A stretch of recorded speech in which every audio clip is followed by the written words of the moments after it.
सगाई का खाना। सीतापुर में मंजू अपने पति प्रदीप के साथ रहा करती थी। उसका एक बेटा था जिसका नाम था शर्मन। शर्मन की शादी सीमा से हुई थी। 4 लोगों का ये छोटा सा परिवार एक खुशहाल जिंदगी गुजार रहा था। मम्मी जी, मैं सोच रही थी कि आज इनके साथ घूमने चली जाऊं। अब तुम मुझसे क्या पूछ रही है? अपने पति से पूछ, वो लेकर जाएगा या मैं जाऊंगी? अरे मैं तो आपकी इजाजत मांग रही हूँ। क्यों, कोई पहाड़ तोड़ने जा रही है जो मेरी इजाजत मांग रही है? घूमने जाने के लिए कौन इजाजत मांगता है? अरे मेरा मतलब था कि अगर मैं घूमने जाऊंगी तो खाना नहीं बना पाऊंगी। क्या आप खाना बना सकती हो? हाँ बिल्कुल, तुम दोनों घूमने जाओगे तो बेशक बाहर खा कर आओगे। बच्चे हम और शर्मन के पापा, 2 लोगों का खाना बनाने में कितनी देर लगती है? मुझे तो यकीन ही नहीं होता कि आप मेरी सास हो। क्या भाई, ऐसा क्या कर दिया मैंने? अरे आप कोई ड्रामा ही नहीं करती हो बाकी सासों की तरह। आपको पता है, अगर आपकी जगह किसी और की सास होती तो कहती, मैं क्या बहू को इस दिन के लिए लाई थी कि मैं खाना बनाऊं? मुझे उन सासों का नहीं पता, लेकिन मैं तो भाई एक नॉर्मल सास हूँ। फालतू का ड्रामा ना मुझसे किया जाता है ना मुझसे झेला जाता है। तुम आराम से जाओ और घूम कर आओ बेटा। मंजू सास जरूर थी, लेकिन आजकल की मॉडर्न सोच वाली, जो बहुओं से इजाजत मांगने और पहाड़ तोड़ने वाली बातें नहीं करती थी। सीमा भागती हुई शर्मन के पास पहुंची। शर्मन, मम्मी जी ने हरी झंडी दे दी है, अब हम मस्त घूमने जा सकते हैं। इतनी आसानी से? हाँ नहीं तो क्या, मैंने सोचा था कोई लंबा चौड़ा भाषण मिलेगा, लेकिन मम्मी जी तो एकदम बिंदास निकली। वाह, मतलब आज तो दिन बन गया। चलो तैयार हो जाओ। दोनों घूमने निकल जाते हैं। इधर मंजू रसोई में सोच रही थी कि आज क्या बनाया जाए। तभी प्रदीप हाथ में पनीर की थैली लेकर आया। क्या बना रही हो? बना नहीं रही हूँ, सोच रही हूँ कि क्या बनाऊं। ताजा पनीर मिल रहा था रास्ते में तो लेता आया, चाहो तो यही बना लो। अरे वाह, फिर आज तो शाही पनीर बनेगा। तब तो मैं उंगलियां चाटने के लिए तैयार हूँ जी। मंजू बड़े चाव से शाही पनीर बनाती है। पूरे घर में खुशबू फैल जाती है। खाना परोसकर दोनों खाना खाने बैठते हैं। ये तो किसी 5 स्टार होटल के खाने से भी बढ़िया है। बस बस, ज्यादा मक्खन मत लगाओ, नहीं तो मेरा कोलेस्ट्रॉल बढ़ जाएगा। नहीं नहीं, सच में तुम जैसा खाना कोई बना ही नहीं सकता। ये बात घर से बाहर मत बताना, वरना पड़ोसन शांति भी खाने आ जाएगी। ओफो, आप भी ना। अच्छा हुआ आज बहू चली गई और तुमने खाना बनाया। मैं तो तुम्हारे हाथ का खाना खाने के लिए तरस गया था, क्योंकि तुमसे अच्छा खाना कोई बना ही नहीं सकता। मंजू अपनी तारीफ सुनकर फूली नहीं समा रही थी। तभी शर्मन और सीमा घूमकर वापस आ गए। अरे ये खुशबू कैसी है? मेरा पेट तो बाहर खाए हुए खाने से भरा है, लेकिन ये सूंघकर ना एकदम खाली हो गया। ये शाही पनीर की खुशबू है। मम्मी, हमें बिना खिलाए खाना कैसे खा लिया? सीमा और शर्मन खाने के टेबल पर बैठते हैं। शर्मन पहला निवाला लेते ही चिल्ला उठता है, हे भगवान, ये तो साक्षात अमृत है। जो होटल में खाया वो तो सड़क किनारे वाले ठेले जैसा लग रहा है। सासू माँ, आपको सच में ना कैटरिंग का बिजनेस शुरू कर देना चाहिए। इतनी शानदार कुकिंग को यूं ही घर तक सीमित रखना नाइंसाफी होगी। सच? मुझ मंजू के दिमाग में ये बात बैठ जाती है। वो सोच में पड़ जाती है। अगले दिन जब सब नाश्ता कर रहे होते हैं तो वो ऐलान करती है, मैंने फैसला कर लिया है। क्या, अब राजनीति में जा रही हैं? नहीं, मैं कैटरिंग का बिजनेस शुरू कर रही हूँ। अरे पर मम्मी, ये कोई आसान काम नहीं है। पैसे, टीम, मैनेजमेंट, बहुत कुछ चाहिए होता है। ये कोई हलवा नहीं है कि चम्मच उठाया और बना लिया। तो क्या मैं नहीं कर सकती? बिल्कुल कर सकती हैं, और हम सब आपके साथ हैं। सीमा, कुछ भी बकवास मत करो। तुम मम्मी को चढ़ा दोगी, फिर वो करने में लग जाएंगी। मैं क्या कोई छोटी बच्ची हूँ जो चढ़ जाऊंगी? मैंने तो पहले से ही ये सोच रखा है। बहू ने तो सिर्फ मेरा सपोर्ट किया है। शर्मन ने अपना सर पकड़ लिया। सब कुछ निपटाकर वो लोग अपने अपने कमरे में चले गए। प्रदीप टीवी देख रहा था। मंजू भी पास में ही बैठी है, लेकिन खोई हुई सी लग रही है। मंजू जी, आज बड़ी खोई खोई सी लग रही हो, क्या बात है? कहीं मेरे साथ शादी के फैसले पर पछता तो नहीं रही हो? नहीं जी, ऐसा कुछ नहीं है। मैं बस सोच रही थी कि जिंदगी में कुछ नया करना चाहिए। अरे वाह, नया करने का मतलब क्या है? पहाड़ चढ़ोगी या ट्रेन चलाओगी? नहीं जी, मैं अपना कैटरिंग का बिजनेस शुरू करना चाहती हूँ। तुम्हारे दिमाग में अभी भी वो बातें चल रही है? हाँ, और नहीं तो क्या। तुम्हें पता है कैटरिंग का बिजनेस क्या होता है?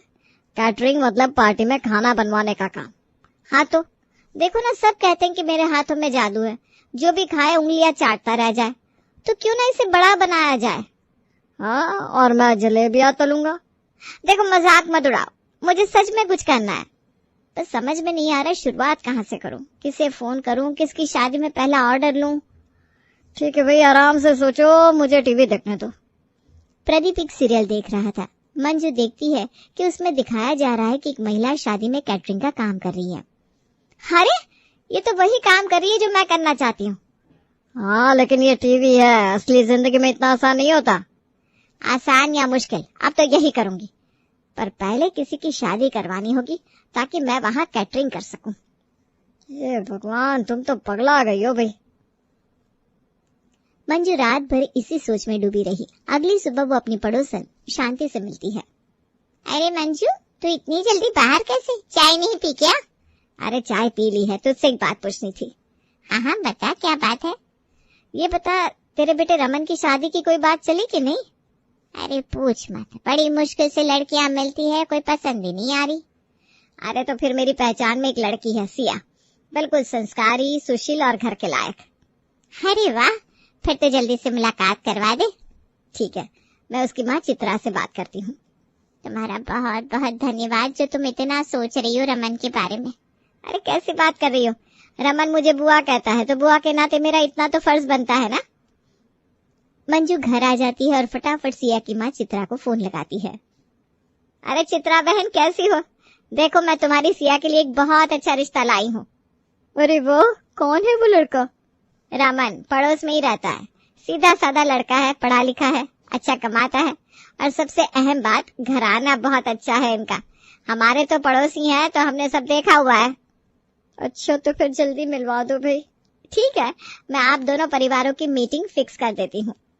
कुछ दिनों बाद दोनों परिवार मिलते हैं और बातचीत होती है। इनसे मिलिए, यह है रमन और यह है रमन के माँ बाप शांति और राजन। अच्छा। और शांति, यह है सिया, सिया के माँ बाप चित्रा और रामनाथ। उन लोगों के बीच बातचीत शुरू हो जाती है। रमन और सिया को भी आपस में बात करने का मौका दिया जाता है। आप क्या करती हैं सिया जी? मैंने बीटेक किया है सीएस से, अब इंटर्नशिप कर रही हूँ। और आप? मैं तो जॉब कर रहा हूँ एक मल्टीनेशनल कंपनी में। बाकी सब सही था, लेकिन शांति को रिश्ता कुछ खास जमता नहीं। यार लड़का लड़की ठीक है, लेकिन मुझे न जाने क्यों कुछ कमी सी लग रही है।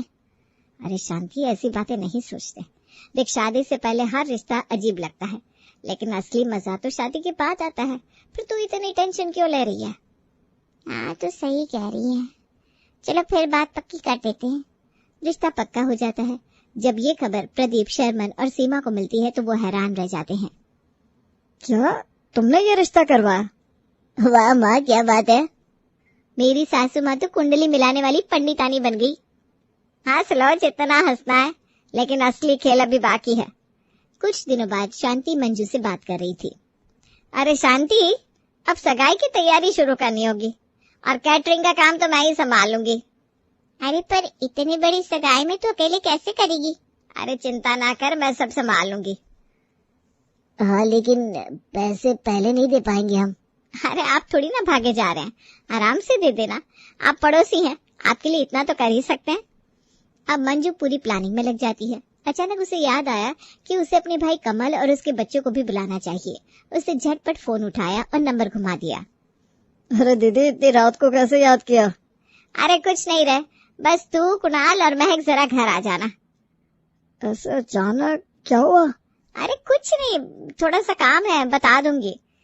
कमल को समझ में नहीं आया कि क्या हो रहा, लेकिन वो अगले दिन अपने बच्चों के साथ आ पहुंचा। दीदी क्या हो रहा है, सब ठीक है ना? शर्मन भैया ने मुझे बताया कि कुछ खाने से रिलेटेड बात है। कहीं बाढ़ पीड़ितों के लिए खाना बनाने का ठेका लिया है क्या बुआ? या फिर तिरुपति बालाजी का प्रसाद बनाने की प्लानिंग कर रही है। अरे नहीं रे, इससे भी बढ़कर मैं अपना खुद का कैटरिंग बिजनेस शुरू करने जा रही हूँ। क्या दीदी, क्या कह रही हो तुम? ये कोई मजाक की बात नहीं है, ये तो बहुत बड़ा काम है। तो क्या मैं नहीं कर सकती? मेरे हाथ का बना खा कर तो तू बड़ा हुआ, और अब तू ही मुझसे कह रहा है कि मैं नहीं कर सकती। अरे दीदी, मेरा वो मतलब नहीं था, लेकिन ये बहुत मेहनत का काम है। तुमने पहले कभी इतना बड़ा आयोजन नहीं किया, पैसे भी लगेंगे, ये इतना आसान नहीं है। कमल, मैंने जिंदगी भर सिर्फ दूसरों के लिए जिया है, अपने लिए कभी कुछ नहीं किया। अब जब मेरे पास एक मौका है तो मैं इसे जाने नहीं दूंगी। मुझे बस तुम सबका साथ चाहिए। कुणाल, महक, मुझे मालूम है तुम लोगों का ऑफिस होता है, लेकिन बस अपनी बुआ को 4-5 दिन दे दो। ठीक है बुआ, हम आपके साथ हैं। बताइए क्या करना है। मंजू की आंखों में खुशी छलक पड़ी। अब जब टीम तैयार हो गई थी तो असली काम शुरू हुआ। रात का समय था। शर्मन चुपचाप अपने कमरे में बैठा था कि तभी उसे किचन से तेज आवाजें सुनाई दी। वो बाहर निकला तो देखा कि पूरा घर किसी जंग के मैदान में बदल चुका था। महक और सीमा किचन साफ कर रही थी और बाकी सब भी किसी न किसी काम में लगे थे। अरे मम्मी, ये क्या हो रहा है? ये कौन सा युद्ध जीतने की तैयारी चल रही है? युद्ध नहीं बेटा, व्यापार की तैयारी चल रही है। तेरी माँ अब घर की 4 दीवारी से निकलकर बाहर की दुनिया में अपना नाम करने जा रही है। ओह, फिर वही बात। मम्मी प्लीज, ये बहुत बड़ा काम है, छोड़ दो इसे। आप नहीं समझ रही है कि ये कितना मुश्किल होगा। अच्छा, मतलब तू समझता है कि तेरी माँ कुछ कर ही नहीं सकती? मैं जिंदगी भर दूसरों के लिए खटती रही और अब जब मैं कुछ अपने लिए करना चाहती हूँ तो तू ही मेरे रास्ते में रोड़ा अटका रहा है। अरे नहीं मम्मी, मेरी वो मंशा नहीं है। मैं बस कह रहा था कि कुछ नहीं, मैं तय कर चुकी हूँ कि ये सगाई मेरी सफलता की पहली सीढ़ी बनेगी और तू इसमें मेरा साथ देगा, बस। शर्मन कुछ बोल पाता, इससे पहले मंजू ने उसे काम पर लगा दिया। अब जब मंजू ने अपने पूरे परिवार को अपने मिशन में शामिल कर लिया था तो उसने सबसे पहले बड़े बड़े बर्तन मंगवाए। जब वो बर्तन आए तो पूरे घर में हड़कंप मच गया। मम्मी, खाना तो आया नहीं लेकिन बर्तन पहले आ गए। इतने बड़े बर्तन, इस पे तो पूरा मोहल्ला खा सकता है। होगा भी, जब हमारा बिजनेस चलेगा तब पूरे शहर में हमारा नाम होगा। और सब्जी भी मैंने मंगवा ली है, कुणाल लेकर आता ही होगा। वाह बे वाह। अच्छा चलो, अब मीठा बनाना शुरू करते हैं। सगाई में सिर्फ 3 दिन बाकी है। एग्जैक्टली बुआ, 3 दिन बाकी है। अभी से क्यों मीठा बनवा रही हो? अरे मीठा खराब नहीं होता, अभी से बना लेंगे तो सगाई वाले दिन हम पर काम का बोझ कम रहेगा। फिर एक और समस्या सामने आई, मीठा बनाएंगे कहाँ? घर का छोटा सा किचन इतने बड़े आयोजन के लिए काफी नहीं था। बहुत सोचने के बाद उन्होंने आंगन में चूल्हा लगाने का फैसला किया। जब शर्मा ने ये देखा तो उसका माथा ठनक गया। मम्मी, ये क्या कर रही हो? आंगन में चूल्हा लगवा रही हो, पड़ोसी क्या सोचेंगे? जो सोचना है सोचने दो। जब हमारी सफलता देखेंगे तो खुद हमारे पास खाने की बुकिंग करवाने आएंगे। हे भगवान, ये सगाई नहीं, मेरे लिए कोई हॉरर फिल्म बनती जा रही है। अब असली मुसीबत आई जब मंजू ने शर्मन से कहा कि वो ऑफिस से छुट्टी ले ले। मम्मी, मैं ऑफिस नहीं जाऊं। आप चाहती हैं कि मैं अपनी नौकरी दांव पर लगा दूं? अरे बेटा, कुछ दिन की तो बात है। जब हमारा कैटरिंग बिजनेस चल पड़ेगा तब तुझे नौकरी करने की जरूरत ही नहीं पड़ेगी। फिर तेरा भी आराम से धंधा जम जाएगा। क्या मतलब? मतलब कि हम सब मिलकर करोड़पति बनेंगे। अब तो डर लग रहा है, इतना पैसा मैं कैसे संभालूंगा? देख बेटा, मैं पूरी जिंदगी तेरे लिए जी, क्या अब तुम मेरे लिए कुछ दिन नहीं दे सकता? ठीक है मम्मी, इमोशनल ब्लैकमेल ना करो। मैं भी इस मिशन में तुम्हारे साथ हूँ बस। अब पूरी टीम तैयार थी। मंजू ने अपनी सेना इकट्ठी कर ली थी। सगाई से पहले का हंगामा अब अपने चरम पर था और किसी को नहीं पता था कि आगे क्या तूफान आने वाला था।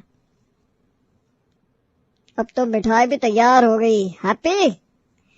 बुआ, हमको लग रहा है कि सगाई नहीं हो रही बल्कि हम हलवाई का इम्तिहान दे रहे हैं। पता नहीं सगाई होगी या नहीं, लेकिन हमको पक्का यकीन है कि अब हम हलवाई की दुकान आराम से खोल सकते हैं। अब जब मिठाई तैयार है तो सब्जी और फल काटने का समय आ गया है। सब कटिंग बोर्ड पकड़ो। सब लोग सब्जी और फल काटने बैठ गए। बुआ, ये बहुत बोरिंग काम है। तो क्या करे, ठुमके लगाए? अरे हाँ, ठुमके नहीं, अंताक्षरी खेलते हैं ना। ये सुनकर सब लोग जोश में आ गए। अभी ना जाओ छोड़ कर, हाँ क्योंकि सब्जी अभी कटी नहीं। सब हंसने लगे और जोश में फल सब्जी कटते गए। तभी शर्मन का फोन बजा। उधर से बॉस गरज रहे थे। तुम 2 दिन से गायब हो, तुम्हारा प्रमोशन इसी प्रोजेक्ट पर डिपेंड था, अब गया काम से। सर बस मैं। लेकिन फोन कट चुका था। बर्बाद हो गया मैं। अरे बेटा ऐसे प्रमोशन 10 आएंगे, एक बार हमारा कैटरिंग का बिजनेस चलने दे। मम्मी आप ना बिल्कुल सीरियस नहीं हो। अरे बहुत सीरियस हूँ अपने बिजनेस के लिए।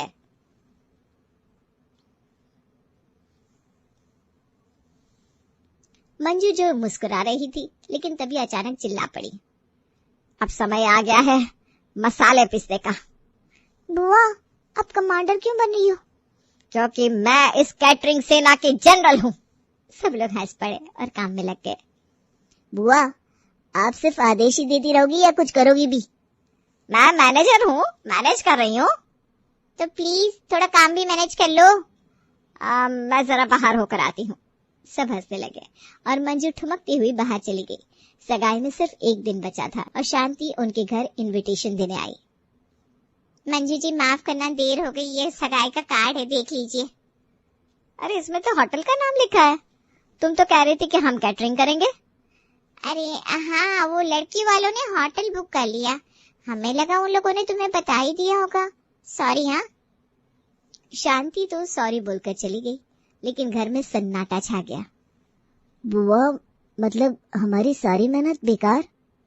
बुआ अब क्या करें? सब लोग ये सामान अपने अपने घर ले जाओ, जितना खर्चा हुआ उसी में एडजस्ट कर लो। बुआ अगली बार कैटरिंग करने से पहले एडवांस लेना। मुझे माफ कर दो तुम लोग, मेरी वजह से तुम सबका टाइम बर्बाद हुआ, खास तौर पर शर्मन तुम्हारा तो प्रमोशन भी रह गया।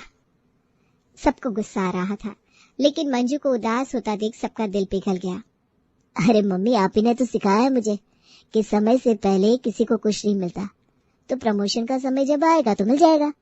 और रही ये सगाई की बात तो ठीक है, जाने दो, आगे कभी मौका आएगा तब देखेंगे। लेकिन हाँ ये बात महक ने सही कही कि पहले एडवांस बाद में काम। बिल्कुल। सब लोगों ने आगे बढ़कर मंजू को गले